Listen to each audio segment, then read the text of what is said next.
Hello दोस्तों, आप सभी का भूमिया क्लासेस पे स्वागत है। आज से हम अपनी क्लासेस की शुरुआत कर रहे हैं। हमारी क्लासेस का ये पहला वीडियो है। तो शुरू करने से पहले हमने काफ़ी विचार किया, तो फिर बाद में सोचा कि एक लेक्चर सीरीज लेके आते हैं, जो किसी पर्टिकुलर बुक पे हो। तो मैथ में हमने शारदा पब्लिकेशन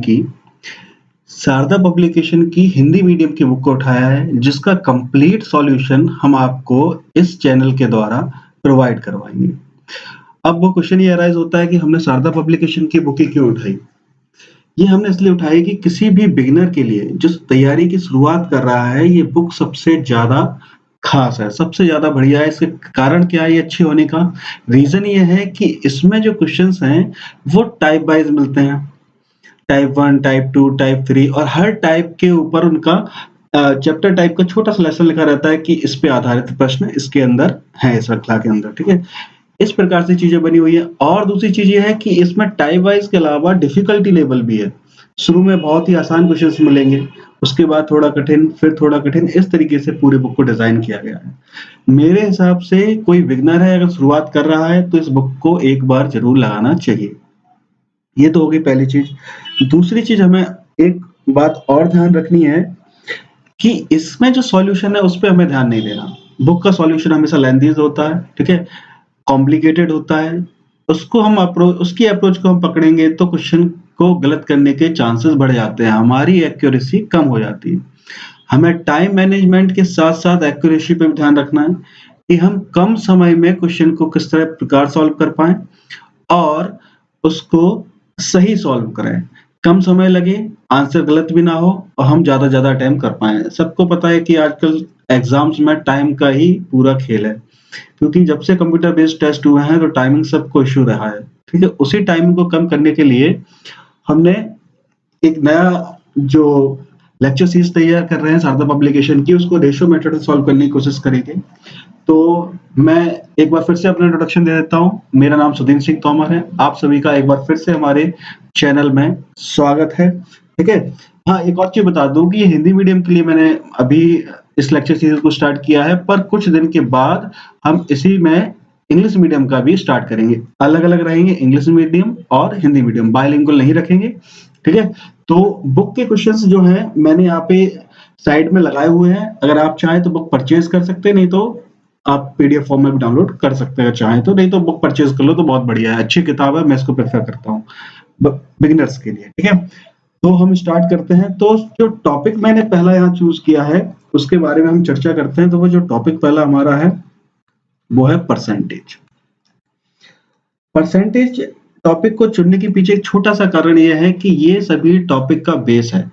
हर एक चैप्टर को समझने के लिए हमें परसेंटेज आना चाहिए। अगर हमने परसेंटेज से सीख लिया तो हमारे पूरा का पूरा अंक गणित और अर्थमेटिक को हम बहुत जल्दी से सॉल्व कर पाएंगे। तो वैसे परसेंटेज से हम स्टार्ट करते हैं। तो हमें पता है कि परसेंटेज में जो ये सेंट शब्द है, यानी परसेंटेज हिंदी में हम क्या कहते हैं? प्रतिशत। ठीक है, प्रतिशत। अब शत शब्द जो है और सेंट शब्द है, ये दोनों हमें एक ही चीज बताता है। इसका मतलब क्या होता है? 100। ठीक है, और ये पर जो लिखा हुआ है यहाँ पे, पर से हमें क्या मिल रहा है? प्रति से मतलब है किसी भी चीज को 100 में से कैलकुलेट करना। 100 में से किसी भी चीज को कैलकुलेट करना ही क्या कहलाता है? प्रतिशत कहलाता है। अब देखो, तो हमें जरूरत क्यों पड़ती है प्रतिशत की, ये भी जान लेते हैं। तो मेन चीज हम ये कह सकते हैं कि बहुत अलग अलग उपयोग है इसके। तो जो चीज है वो है कंपैरिजन। किसी भी दो चीजों के बीच में हमें अगर कंपैरिजन करना है तो हम परसेंटेज का यूज करते हैं। बिल्कुल सिंपल सी चीज है। देखो, जैसे कि मैं एक एग्जांपल देता हूँ। किसी व्यक्ति के मार्क्स आते हैं 350 आउट ऑफ 500, और मान लो एक और व्यक्ति है जिसके 175 मार्क्स आए, मान लो 275 में से। अगर मैं पूछूं इसके मार्क्स अच्छे हैं, तो कहना थोड़ा डिफिकल्ट होता है। क्यों? दोनों का बेस जो है वो अलग अलग है। अगर यहीं पे कह दिया जाए कि एक के मार्क्स 60% हैं और एक के मार्क्स 63% हैं, तो अब कहना बहुत आसान है। क्यों हम कह सकते हैं कि 63% वाला बड़ा है और 60% वाला छोटा है? उसके पीछे का रीजन यही है कि हमें पहले से ही पता है कि दोनों के बेस क्या है? 100। 60 को भी 100 में से कैलकुलेट किया गया है और 63 को भी किस में से? 100 में से कैलकुलेट किया गया है। तो पहला उपयोग तो हमें ये समझ में आया परसेंटेज का कि कंपैरिजन के लिए इसका बहुत ज्यादा उपयोग है, जो कि डेली लाइफ में हम अक्सर करते हैं। डिस्काउंट से लेके प्रॉफिट लॉस, है ना? जैसे इंटरेस्ट वगैरह कोई भी चीज़ बढ़ रही है, कम हो रही है, उस पे हमें जो भी दरें हैं, सब किस पे हम कैलकुलेट करते हैं? परसेंटेज पे। इसलिए परसेंटेज का आना हमें बहुत ज़रूरी है, ठीक है? तो देखो हम परसेंटेज के बारे में चर्चा करना फिर से स्टार्ट करते हैं, ठीक है? देखो, तो परसेंटेज कैसे हम करते हैं? परसेंटेज से पहले हम एक चीज़ समझ लेते हैं, भिन्न। भिन्न क्या होती है? ठीक है? भिन्न क्या होता है? भिन्न को समझते हैं, जैसे मैंने यहाँ पे लिखा 2/3, 3/4, 1, 5, 3/2 और 4/3। मैं क्वेश्चन बच्चों से पूछता हूँ कि इनमें से कौन सी भिन्न है? तो बच्चे कुछ कहते हैं, सर इसमें पहले की 2 और लास्ट की 2 भिन्न है, बीच वाली 2 भिन्न नहीं है, ठीक है? तो पहले तो हमें ये समझ में आना चाहिए कि भिन्न की परिभाषा क्या है। भिन्न क्या होता है? किसी भी नंबर को अगर हम p/q के फॉर्म में लिख पाए, बस एक चीज का ध्यान रखें कि q जो है वो किसके बराबर नहीं होना चाहिए? 0 के। अगर q 0 के बराबर हो गया तो वो नंबर नॉट डिफाइंड हो जाता है, उसका मान ज्ञात नहीं किया जा सकता, ठीक है? अब इसी प्रकार हम यह देखते हैं 2/3, 3/4 और बाकी सारी चीजें इस प्रकार से क्या बन जाएंगी? भिन्न। अगर हम बात करें 1 और 5 की, ये भिन्न नहीं है, p/q के फॉर्म में नहीं दिख रहा है, पर कोई दिक्कत नहीं। देखो किसी भी नंबर के पीछे कुछ नहीं होता, वहां हमें पता है क्या होता है? 1। अगर हम 1 लगा देंगे तो वो क्या बनेगा? वो भी हमारा एक भिन्न बनेगा, फ्रैक्शन बनेगा, ठीक है? अब समझना हमें क्या है यहाँ पे, तो ये सारी भिन्न है, पर इन भिन्नों में भी एक छोटी सी चीज हमें ध्यान रखनी है, वो क्या है? वो होती है प्रॉपर और इम्प्रॉपर फ्रैक्शंस, ठीक है? मैं इसको इरेज कर देता हूँ, मैं अच्छे समझाता हूँ प्रॉपर और इम्प्रॉपर फ्रैक्शंस के बारे में। देखो, प्रॉपर फ्रैक्शन वो होती है जिसमें हर अंश से बड़ा हो। हर अंश से बड़ा हो इसका मतलब क्या है कि अब हम न्यूमरेटर में यानी कि अंश में और ज्यादा डिवाइड नहीं कर सकते। अगर हम डिवाइड करेंगे तो 0 दशमलव कुछ आना स्टार्ट हो जाएगा, यानी कि अब इससे ज्यादा हम इसमें डिवाइड नहीं कर पा रहे हैं। इसी को हम क्या कहते हैं? Improper fraction. इम्प्रॉपर सॉरी, इसको हम कहते हैं प्रॉपर फ्रैक्शन। मैं इसको इरेज करके दोबारा लिख देता हूँ। इसे क्या कहते हैं? प्रॉपर। क्योंकि ये प्रॉपर है तो ये कंप्लीट है, इसको प्रॉपर फ्रैक्शन में। अगर हमने जैसे पहले लिखा था यहाँ 3/2 और मैंने लिया था 3/2 और मैंने लिया था 4/3। अब यहाँ हमें क्या दिख रहा है? हमें यहाँ दिख रहा है जो हर है वो अंश से छोटा है, यानी कि एक बार यहाँ पे भाग और हो सकता है, यानी कि ये अभी प्रॉपर फॉर्म में नहीं है। ये दोनों जो नंबर्स अपन ने लिखे हैं वो कैसे हैं? वो हैं इम्प्रॉपर फ्रैक्शन। तो हमें पहला छोटा सा काम ये आना चाहिए कि इम्प्रॉपर फ्रैक्शन को प्रॉपर फ्रैक्शन में बनाना आना चाहिए, ठीक है? मैं बस बेसिक सी चीजें हैं, परसेंटेज स्टार्ट करने से पहले ये सब थोड़ी सी चीजें हमें आनी चाहिए जिससे कि हम कैलकुलेशन में ना फंसे, ठीक है? 3/2 को हमें कैसे बनाना है? तो 3/2 को बनाने के लिए मैं पहले सिंपल तरीका बता देता हूँ, जो सबको आता है कि अंदर 3 लिखा, डिवाइड करना है किससे? 2 से। 2 बन जा 2, कितना बचा? 1। अब देखो यहाँ पे हमने क्या किया, 2 से डिवाइड किया, कितनी बार गया? एक बार, और शेषफल कितना आया? 1। जिससे हम डिवाइड करते हैं उसको तो हम नीचे ही लिखेंगे, जितनी बार ये गया उसको मैं आगे लिखूंगा, और जो शेषफल बचा उसको कहाँ लिखूंगा? मैं ऊपर। तो कितना आया? 1 सही 1/2। अब ये देखो 1 सही 1/2 का मतलब क्या है? इसको जब हम सॉल्व करते हैं तो 2 का तो 1 में गुणा करते हैं, है ना? और इस एक जो गुणा करके आता है उसको यहाँ क्या करते हैं? जोड़ते हैं। तो देखो वापस से कितना आ जाएगा? 3/2। देखो 2 1 कम 2 और 1 जोड़ेंगे तो कितना हो जाएगा? 3। 3/2। अब इसको हम और सही लिखना चाहें तो क्या हम इसको इस तरीके से लिख सकते हैं? 1 सही 1/2। देखो बात एक ही, इसको भी सॉल्व करने का तरीका वही है जो वहां पे लिखा हुआ है। तो हमें क्या याद रखना है कि ये 1 जो है, आगे 1 जो लिखा हुआ है ये कंप्लीट नंबर है, और 1/2 क्या? एक भिन्न है, और जो भिन्न है वो एक प्रॉपर फ्रैक्शन के रूप में है। क्यों? क्योंकि इसका अंश जो है वो हर से छोटा है।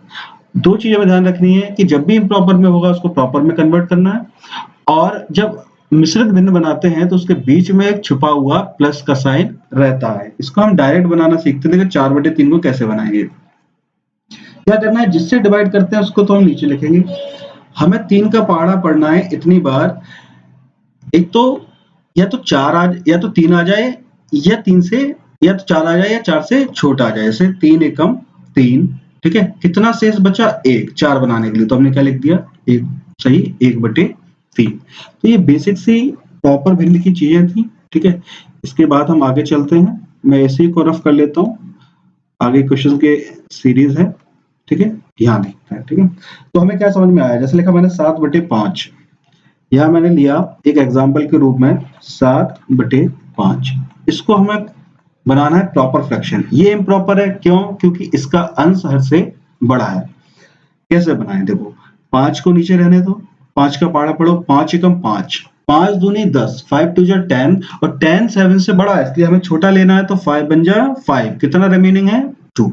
तो ये क्या हमें मिला 1 सही 2/5, ये प्रॉपर फ्रैक्शन है। इसको और समझते हैं तो इसको हम तोड़ के भी लिख सकते हैं 1 + 2/5, ये चीज ध्यान रखनी है। ठीक है, बिल्कुल सा सिंपल सा है, ये चीज सबको पता होगी बेसिक मैथमेटिक्स में। जैसे अगर मुझे कभी इसमें मल्टीप्लाई करना है किसी नंबर का, ठीक है, इसमें मुझे किसी नंबर का मल्टीप्लाई करना है, मान लो 2 का, तो ब्रैकेट के बाहर जब किसी नंबर से मल्टीप्लाई करते हैं तो ये चीज हमें पता है कि ब्रैकेट के अंदर के जितने भी नंबर्स होते हैं सब में मल्टीप्लाई होता है। तो इसका मल्टीप्लाई करेंगे तो 2 × 1 = 2 + 2 × 2 = 4/5। और मैंने बताया मिश्रित फ्रैक्शन जो होता है उसमें प्लस साइन छुपा हुआ होता है, तो इसको क्या लिख सकते हैं 2 सही 4/5। ये एक छोटी सी चीज थी जो हमें ध्यान रखनी थी। तो हम क्या करते हैं, इसको अब हम पढ़ना स्टार्ट करते हैं। देखो फ्रैक्शन, यहां मैं लिखता हूं भिन्न, और भिन्न से हम प्रतिशत में परिवर्तित करना सीखेंगे। ठीक है, जैसे मैंने एक पहली भिन्न ली 1 का परसेंटेज कितना होगा ये हमें जानना है। तो 1 का परसेंटेज वैल्यू हम कैसे निकालें, जब भी हमें भिन्न से प्रतिशत में जाना है तो हमें क्या करना है, हमें गुणा 100 करना है। ठीक है, तो इसका हम निकालेंगे तो मल्टीप्लाई किसका करते हैं 100 का, 1 में 100 का गुणा करेंगे तो कितना आएगा, सबको पता है कितना 100%। तो 1 की परसेंटेज वैल्यू कितनी हो गई 100, ये वैल्यूज हमें पता होनी चाहिए। मैं सॉल्व निकालना बता देता हूँ। जैसे 1/2 को हमें निकालना, तो 1/2 कितना हो जाएगा, 2 से ये काटेंगे तो कितना आएगा, ये 50%। ठीक है, जब भी भिन्न को या किसी संख्या को प्रतिशत में चेंज करना है, परिवर्तित करना है, तो 100 का गुणा करना है, और 100 का गुणा करने के बाद वो हमारा नंबर किसमें आ जाएगा, परसेंटेज में। ठीक है, ये चीज ध्यान रखनी है।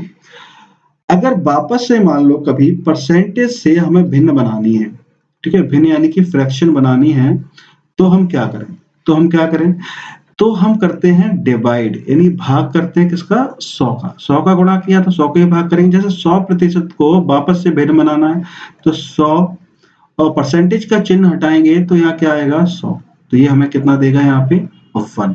ठीक है, 50% को हमें जब चेंज करना है तो 50 परसेंटेज का चिन्ह हटाया तो हम क्या लेके आएंगे 100, तो ये वापस से हमें क्या मिल गया 1/2। ये बेसिक सी चीजें हैं, ज्यादातर लोगों को पता रहती हैं, पर आगे की चीज जो मैं बता रहा हूं उसका यूज समझो, इनका एप्लीकेशन आना अलग बात है, इनका यूज करना क्वेश्चंस के अंदर जिससे हम जल्दी सॉल्व कर पाए वो अलग चीज है। ठीक है, तो हम देखते हैं किस तरीके से इसको हम यूज करते हैं। तो कुछ फ्रैक्शंस वैल्यू है जो हमें पता होनी चाहिए, मैं बता देता हूं। जैसे हमें 1 की परसेंटेज वैल्यू पता है, कितनी होती है बताओ, अभी हमने देखी थी। तो 1 की परसेंटेज वैल्यू होती है 100%। ठीक है, ऐसे ही अगर हम बात करें 1/2 की, अभी निकाली थी, मैं आप लोगों को कह रहा हूं कि आप लोग चाहें तो इसको पॉज करके इन सब की जो मैं लिख रहा हूं इन सब की परसेंटेज वैल्यू खुद से निकालने की कोशिश करें। ठीक है, मैं अभी लिखता हूं तब तक आप निकालो। 1/7, 1/8, 1/9 और 1/10 और 1/11, इन सबको परसेंटेज में चेंज करना है। ठीक है, जैसे अभी हमने देखा था 1/2 की परसेंटेज वैल्यू कितनी आई थी 50%। कैसे करना है, इंटू 100 करके, बिल्कुल सिंपल सा तरीका है। अब इसको 1/3 को चेंज करना है तो ये कितना आएगा, इसका मैं निकाल देता हूँ। जैसे 1/3 है, परसेंटेज बनाना है तो क्या करेंगे, मल्टीप्लाई बाई 100, इसको हम क्या करेंगे मल्टीप्लाई बाई 100। 100 का मल्टीप्लाई का मतलब क्या है, 100 में किसका भाग कर रहे हैं 3 का, 3 से करेंगे, 3 त्रिका 9, कितना बचा 1, फिर से 0 उतारा ये नीचे, फिर 3 त्रिका 9, कितना बचा 1। तो यहां से हमें इसकी परसेंटेज वैल्यू कितनी मिल गई 33, 1/3%। ठीक है, समझ आया। तो इस प्रकार से आप सारी वैल्यूज को निकाल सकते हैं, मैंने एक करके बता दिया, बाकी आप लोग खुद करना। मैं इनकी परसेंटेज वैल्यूज बता देता हूं। किस तरीके से आपको इनको यूज करना है। ठीक है, चलो मैं इसको रफ कर दूं एक सेकेंड। देखें, मैं इनकी वैल्यूज आपको बता देता हूं। देखो 1/3 कितना होता है, अभी अभी फिर से इसको हमने देखा था 33 1/3%। 1/4 100 का मल्टीप्लाई करेंगे ये देगा 25%। 1/5 होता है ये 20%। और 1/6 कितना होगा ये 16 2/3%। 1/7 की तरफ चलते हैं। 1/7 होता है हमारा 14 2/7%। 1/8 कितना होता है 12 1/2%।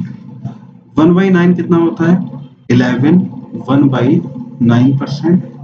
1/10 की वैल्यू होगी 10% और 1/11 की वैल्यू होगी 9 1/11%। ये कुल 11 परसेंटेज वैल्यूज मैंने लिखी हुई हैं। इनकी फ्रैक्शन वैल्यूज की परसेंटेज वैल्यू तुम्हें आनी चाहिए, परसेंटेज वैल्यू की फ्रैक्शन वैल्यूज याद आनी चाहिए, ये याद होनी चाहिए। इनके एप्लीकेशन बहुत अच्छा है, इन्हें हम आगे चुके सवालों में देखेंगे। जैसे देखोगे शारदा पब्लिकेशन में इन परसेंटेज वैल्यूज का यूज किया गया है या इनसे अलग वैल्यूज का यूज किया गया है, तो उनको जल्दी से हम कैसे सॉल्व करें अपनी इन फ्रैक्शंस वैल्यू का यूज करके, वो हमें देखना है। ठीक है, तो ये सभी लोग नोट कर लेना। इनसे जो बची हुई वैल्यूज हैं उन्हें हम कैसे यूज करें वो मैं सिखाता हूं कि नई वैल्यूज को हम कैसे बनाएं यहाँ पे। ठीक है, एक सेकंड के लिए मैं इसको रफ करता हूं फिर से। अब देखो, जैसे जैसे मैंने यहाँ पे लिया 2/3, इसकी परसेंटेज वैल्यू हमें चाहिए कितनी होगी, तो हमें पता है एक सिंपल सा तरीका, क्या, मल्टीप्लाई बाई 100 कर लो। मल्टीप्लाई बाई 100 करेंगे तो हमें क्या मिलेगा 200/3, ये मिला 200/3। अब इसको ये परसेंटेज में आया, जैसे कि मैंने तुम्हें बताया था कि ये जो है वो इम्प्रॉपर वैल्यू है। क्या है, इम्प्रॉपर फ्रैक्शन है। क्यों, क्योंकि इसका अंश बड़ा है हर से, तो ऑप्शन में हमें 200/3 परसेंटेज नहीं मिलेगा, तो इसको हमें वापस से किस में चेंज करना पड़ेगा, प्रॉपर फ्रैक्शन में, यानी कि मिश्रित भिन्न में। तो टाइम टेकिंग है। अब हमें क्या दिक्कत आएगी कि पेपर में हमने क्वेश्चन सॉल्व कर लिया जल्दी से, पर इसी को चेंज करने में टाइम लगा लिया, तो फिर बहुत दिक्कत वाली बात है। तो देखो, जो परसेंटेज वैल्यू अभी हमने सीखी थी उन्हीं से हम डायरेक्ट इनको कर सकते हैं। कैसे, देखो 2/3 का मतलब क्या, 2 इंटू 1/3। ठीक है, इसको मैंने तोड़ के लिख दिया। ऐसा मैंने क्यों किया, क्योंकि ये जो 1/3 हमें दिख रहा है इसकी वैल्यू हमें पता है। इसकी वैल्यू भी हमने निकाली थी, कितनी आई थी 33 1/3 परसेंटेज, ये सबको पता, अभी निकाली थी। और एक और चीज हमने पढ़ी थी क्या, कि इन दोनों के बीच में एक छुपा हुआ प्लस रहता है, ये भी मैंने बताया था। ठीक है, और ये भी बताया था कि ब्रैकेट के बाहर जो नंबर है उसका मल्टीप्लाई करते हैं तो किसमें करते हैं, दोनों में। तो 33 में 2 का गुणा करेंगे तो कितना आएगा 66, 2 एकम 2/3 परसेंटेज। ठीक है, और इतना जो डिटेल में मैंने करके बताया ये हमें नहीं करना होता। हमें 2/3 दिखाई दिया तो हमें पता है 1/3 कितना होता है।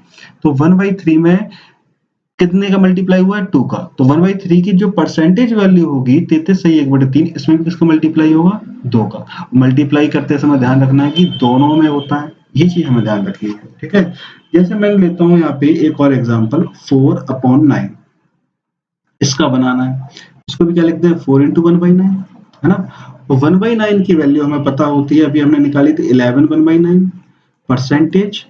अब 4 का मल्टीप्लाई 11 में करेंगे तो कितना हो जाएगा 44 4/9 परसेंटेज।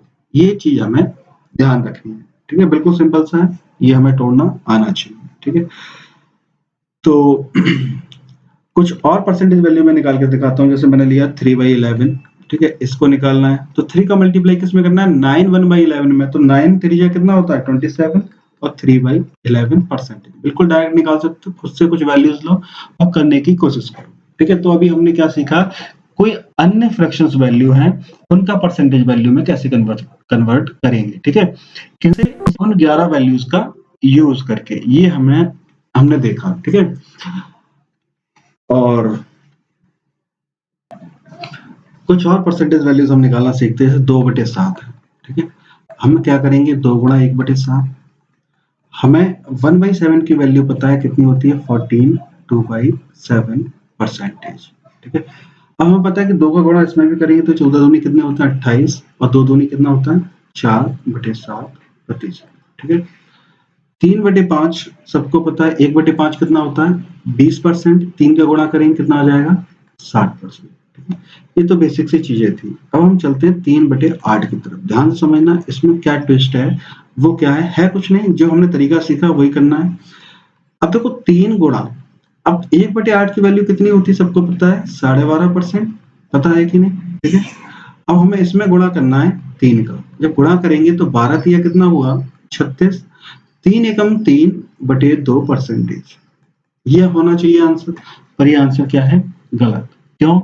क्योंकि 36 तो पूरा का पूरा इंटीजर है, पूर्णांक है, सही है।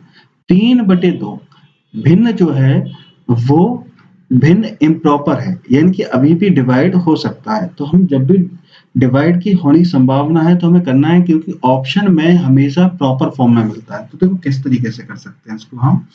36 को रहने दो, 3/2 को वापस तोड़ दो। जैसे 3 को हम क्या लिख सकते हैं, 1 सही 1/2, और जो पूरा नंबर है उसको हम आगे वाले नंबर में जोड़ दें तो ये कितना देगा, 37 सही 1/2%। ठीक है, उम्मीद करता हूँ ये समझ में आया होगा आपको।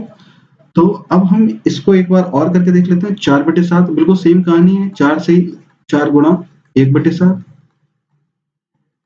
यहाँ लिखेंगे 14 2/7%। अब 4 का यहाँ गुणा करेंगे, 14 चौको 56, 4 दूनी 8/7। वही चीज वापस से आ गई जो अभी हमने ऊपर देखी थी कि यह 8 जो है वो 7 से बड़ा है, यानी कि एक बार डिवाइड और हो सकता है, तो कर देते हैं। 56 को रहने दो, 8 में हम 7 का भाग करेंगे तो कितना आएगा, देखो 1 सही 1/7 आएगा।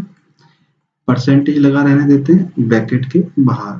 ठीक है, हम अभी लॉजिक पे ध्यान देना, ये सब कोई दिक्कत वाली बात नहीं। 56 और 1 कितना हो जाएगा, 57, 1/7%। ठीक है, उम्मीद है ये सब चीजें आपको समझ में आई होंगी। अगर आपको समझ में आई है तो मैं कुछ और वैल्यूज लिख देता हूँ जिनको आप खुद से निकाल के देखना। 5/6, ठीक है, 5/7, ठीक है, 5/8 निकाल लेना। ये सारी वैल्यूज आप लोग निकाल लो और देखो क्या आंसर्स आता है। इसके बाद हम चलते हैं आगे। आगे चलना है और आगे हमें क्या देखना है, आगे अब हम परसेंटेज से फ्रैक्शन की तरफ चलेंगे। अभी हमने क्या पढ़ा, अभी फ्रैक्शन से यानी भिन्न से परसेंटेज बनाना। अब सीखेंगे हम परसेंटेज से भिन्न को बनाना। कैसे सीखें, देखो जैसे कभी कभी बड़ी बड़ी परसेंटेज वैल्यूज आ जाती हैं जिनको देखकर डर लगने लगता है। जैसे मैंने लिखा 133 सही 1/3%, ये हमारे सामने आ गए। तो इसको हम कैसे सॉल्व करें, एक तरीका क्या है कि वही कि पहले इस मिक्स्ड फ्रैक्शन को सॉल्व कर ले। 3 का यहाँ बनाकर जो कुछ है उसमें एक जोड़ते हैं, परसेंट के चिन्ह हटा के फिर से 100 से भागते हैं। तो थोड़ा सा कॉम्प्लिकेटेड है। अब देखो ध्यान से क्या समझना है, हमें ये समझना है कि यहाँ पर जिसकी वैल्यू हमें पता है वो क्या है, हमें पता है वैल्यू किसकी, 33 सही 1/3% की। तो यहाँ हम इसको इस भाग में तोड़ के लिख सकते हैं क्या, 100% प्लस 33 सही 1/3%। बताओ लिख सकते हैं कि नहीं।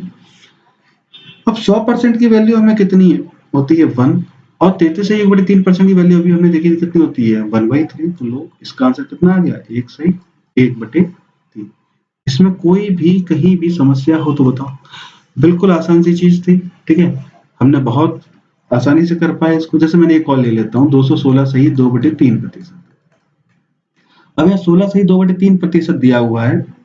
अब इसकी वैल्यू हमें पता है। अब देखो मैं डायरेक्ट करता हूँ, इतना भी नहीं करूंगा सीधा। ये हमें पता है कि हमें यहाँ पे वैल्यू किसकी पता है, उस चीज की वैल्यू की हम यहाँ लिख देते हैं। देखो कैसे, 16 से 2/3% पता है तो कितना होता है 1/6। और ये जब इसकी वैल्यू ये है तो इसकी जगह क्या आएंगे, 2 जीरो। और 200% का मतलब क्या होगा, 2।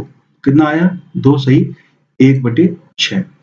जैसे मैंने यहाँ पे लिया 1311 9, इसको इरेज कर दूं, एक सेकंड। तो यहाँ कितना है 1311 1/9%, इसका मुझे लिखना है। तो देखो क्या करूंगा, तो ये 13 इसकी जगह देखना है कि क्या आएगा, इसकी जगह क्या आएगा 00। क्यों, क्योंकि जब मैं इसको तोड़ के लिखूंगा, मैं लिख के बताता हूँ आपको, तो इसको लिखेंगे 1300% प्लस 11 सही 1/9%। क्यों ऐसा तोड़ा हमने, 311 में क्यों नहीं तोड़ा, क्योंकि हमें 11 से 1/9% की वैल्यू पता थी। 1300% की भी हमें पता है। दो जब परसेंटेज का चिन्ह हटाएंगे यहाँ से तो नीचे 2 जीरो आएंगे, और 2 जीरो से ये 2 जीरो कट जाएंगे, तो सिर्फ क्या देगा 13। और इसकी वैल्यू हमें पता है कितनी होती है 1/9। तो ये हमारी था परसेंटेज से फ्रैक्शन में कन्वर्जन। अब देखो ये तो थी बेसिक सी चीज। अब हमें क्या समझना है, यहाँ पे हमें समझना है कि कुछ ऐसी वैल्यूज आ जाए जिसमें हमें ये 16 से 2/3%, 11 से 1/9% ना दिखे तो क्या करें? देखो, मैं बता देता हूँ। जैसे एक एग्जांपल लेता हूँ, मैंने लिया 44 सही, ध्यान समझना। जैसे मैंने वैल्यू ली 44 सही 4/9%। इस ये क्वेश्चन में लिख के आ गया कि इतने परसेंट का लॉस हानि हुई या फिर लाभ हुआ या ब्याज पे दिया, ऐसा कुछ आ गया, तो इसको हमें परसेंटेज वैल्यू से फ्रैक्शन में कैसे बदलें? तो बड़ा आसान सा तरीका है, कुछ नहीं, हमें ये देखना है कि किस परसेंटेज वैल्यू में नीचे 9 आता है। ये हमें पता है किस में आता है, 11 1/9 में आता है कि नहीं आता, बताओ बच्चों। और इसकी वैल्यू हमें पता है कितनी होती है, 1/9। ये तभी कर पाओगे जो परसेंटेज वैल्यू मैंने बताई थी 1 से 11 तक, वो याद हो और इन्हें रटना नहीं है। जब प्रैक्टिस करेंगे तो ये अपने आप हमें रिकॉल होती जाती है, ठीक है? तो याद करने की जरूरत नहीं पड़ती, हो जाता है। देखो अब समझो क्या है यहाँ पे, कि यहाँ से देखो जो हमें पता थी उससे जो रियल वैल्यू है वो कितने टाइम्स है, कितने गुना है। तो हमें दिख रहा है 11 चौको 44 और 4 एकम 4। तो बस जितने गुना यहाँ है उतने गुना यहाँ कर दो, तो कितना आ जाएगा, 4/9। बताओ कोई समस्या है यहाँ पे? नहीं होनी चाहिए। जैसे एक हमने लिया था 66, या ये तो सिंपल सा है, कुछ अलग ले लेते हैं। देखो थोड़ा सा इसको और कठिन बनाते हैं। किस प्रकार से? कठिन तो कुछ नहीं, जैसे अभी हमने निकाला था तो आया था 57 सही 1/7%, ठीक है? अब यहाँ हमें नीचे 7 दिख रहा है, नीचे क्या दिख रहा है, 7। तो इस 7 की वजह से हम क्या करते हैं, 14 से 2/7 की तरफ जाते हैं, क्योंकि हमारे दिमाग में 1 क्लिक होना चाहिए, क्योंकि 1 से 11 के अलावा हमें कोई वैल्यूज पता नहीं, ठीक है? तो देखो अब ये 14 से 2/7% से ये कितने गुना है। अब हम जब 14 पहाड़ा पढ़ेंगे तो कभी 57 मिलेगा क्या? कभी नहीं मिलेगा। क्यों? क्योंकि 14 के पहाड़े में 57 आते ही नहीं है। तो क्या करें, हमें नियरेस्ट नंबर देखना है। 14 चौको 56, पास वाला, या तो बराबर आ जाए या उससे कम। अब हमने अब यहाँ किया तो हमें इंटू 4 मिला, और अब मिलने पे कितना मिला, 56। तो एक ज्यादा क्यों है? एक ज्यादा इसलिए है क्योंकि जब हमने इसको सॉल्व किया था तो हमारा आंसर आया था 8/7%। याद है कि नहीं? उस 8 को जब तोड़ा था तो एक 57 में जुड़ गया था, 56 में जुड़ गया, इसलिए वो 57 हो गया। यानी कि ये तो पूरा पूरा 4 से मल्टीपल ही था। समझ में आ रहा है? तो वही चीज है कि हमें नहीं, अगर एग्जैक्ट दिखता है तो लगभग वाला देख लेंगे, ठीक है? उससे कोई गलत होने के चांस नहीं होते। इसकी वैल्यू हमें पता है कितनी है, 14 से 2/7 की 1/7। तो यहाँ से हम जब करेंगे तो ये हमें कितना दे देगा, 4/7, ठीक है? जैसे एक और लेके देखते हैं, यहाँ एग्जांपल लिखा है 83 सही 1/3%, ठीक है? अब हमें 3 कहाँ दिखता है, हमें दिखता है 16 सही